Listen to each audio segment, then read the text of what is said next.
أعوذ بالله من الشيطان الرجيم. بسم الله الرحمن الرحيم. فلا تجعلوا لله أندادا وأنتم تعلمون. صدق اللہ العظیم. پس نہ بناؤ اللہ کے ساتھ کوئی شریک، وانتم تعلمون، حالانکہ تم جانتے ہو.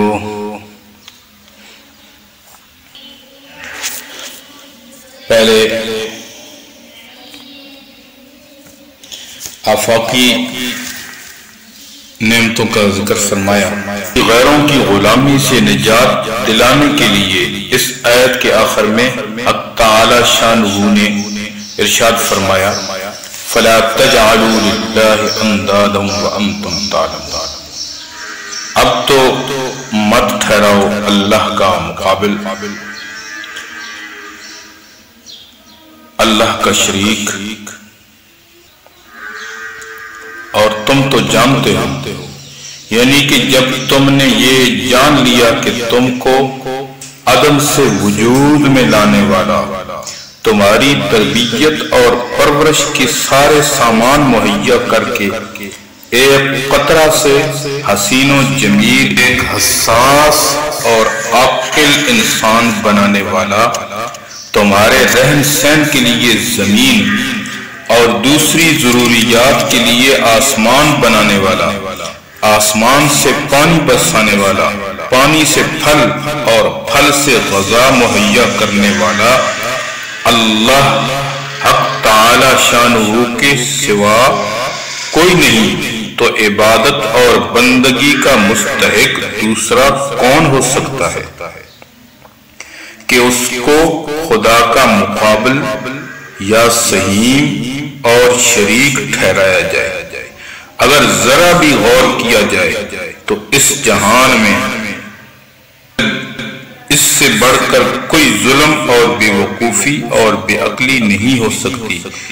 کہ اللہ تعالیٰ کو چھوڑ کر مخلوق سے دل لگایا جائے اور اس پر بھروسہ کیا جائے. خلاصہ یہ ہے ان دونوں آیتوں میں اس چیز کی دعوت دی گئی ہے جو تمام آسمانی کتابوں کے اور تمام انبیاء کے بھیجنے کا اصل مقصد ہے. یعنی صرف ایک اللہ کی عبادت اور بندگی جس کا نام توحید ہے. اور یہ وہ انقلابی نظریہ ہے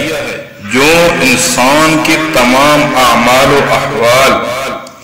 اور اخلاق و معاشرت پر گہرا اثر رکھتا ہے، کیونکہ جو شخص یہ یقین کرے کہ تمام عالم کا خالق، مالک اور تمام نظام عالم میں متصرف اور تمام چیزوں پر قادر صرف ایک ہی ذات ہے، بغیر اس کی مشیت اور ارادے کے نہ کوئی ذرہ حرکت کر سکتا ہے، نہ کوئی کسی کو نفع یا نقصان پہنچا سکتا ہے. تو اس کی پوری توجہ ہر مصیبت، ہر راحت، ہر تنگی، ہر فراخی میں صرف ایک ذات کی طرف ہو جائے گی اور اس کو وہ بصیرت حاصل ہو جائے گی جس کے ذریعے وہ اسباب ظاہرہ کی حقیقت کو پہچان لے گا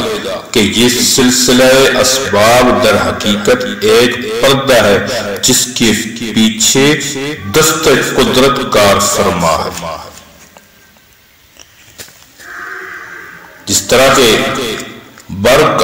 اور بھاپ کی پوجنے والے نادان یورپ اگر اس حقیقت کو سمجھ لیں تو انہیں معلوم ہو جائے گا کہ برق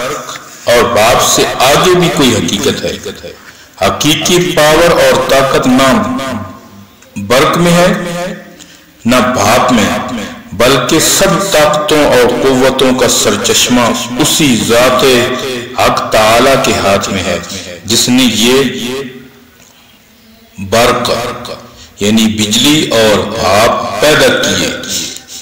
اس کو سمجھنے کے لیے بصیرت چاہیے، اور جس نے اس حقیقت کو نہیں سمجھا وہ دنیا میں کتنا ہی دانش مند اور فلاسفر کہلاتا ہو، مگر اس کی مثال اس دیہاتی بے وقوف جیسی ہے کہ جو کسی ریلوے اسٹیشن پر پہنچا اور دیکھا کہ گارڈ کے ہاتھ میں 2 جھنڈیاں ہیں، سرخ اور سبز جھنڈی کے دکھلانے سے ریل گاڑی چلنے لگتی ہے اور سرخ جھنڈی دکھلانے سے گاڑی رک جاتی ہے۔ یہ دیکھ کر وہ ان جھنڈیوں ہی کو اصل طاقت اور اصل قوت سمجھنے لگتا ہے، اور یہ سمجھتا ہے کہ جھنڈیاں ہی طاقت کی مالک ہیں۔ اتنی بڑی تیز رفتار پہاڑ کی طرح بوجھل گاڑی کو چلانا اور روکنا ان جھنڈیوں کا کام ہے۔ جس طرح دنیا اس دیہاتی پر ہنستی ہے، اس جاہل کو یہ خبر نہیں کہ جھنڈیاں محض علامت ہیں اور کام در حقیقت ڈرائیور کا ہے کہ وہ ریل کو چلاتا ہے اور روکتا ہے، بلکہ اس کا بھی نہیں، مشین کے کل پرزوں کا ہے، اور جس نے ذرا نگاہ کو اور گہرا کر لیا تو اسے یہ نظر آ جاتا ہے کہ در حقیقت اس کو چلانا نہ ڈرائیور کا کام ہے نہ انجن کے کل پرزوں کا، بلکہ اصل طاقت اس سٹیم کی ہے، اس اسٹیم کی ہے جو انجن کے اندر پیدا ہو رہی ہے۔ اسی طرح ایک موحد انسان ان سب عقل مندوں پر ہنستا ہے کہ حقیقت کو تم نے بھی نہیں پایا، فکر و نظر کی منزل ابھی اور آگے ہے، ذرا نگاہ کو تیز کرو اور غور سے کام لو تو معلوم ہوگا کہ اسٹیم اور بھاپ، آگ اور پانی بھی کچھ نہیں، طاقت اور قوت صرف اسی ذات کی ہے جس نے آگ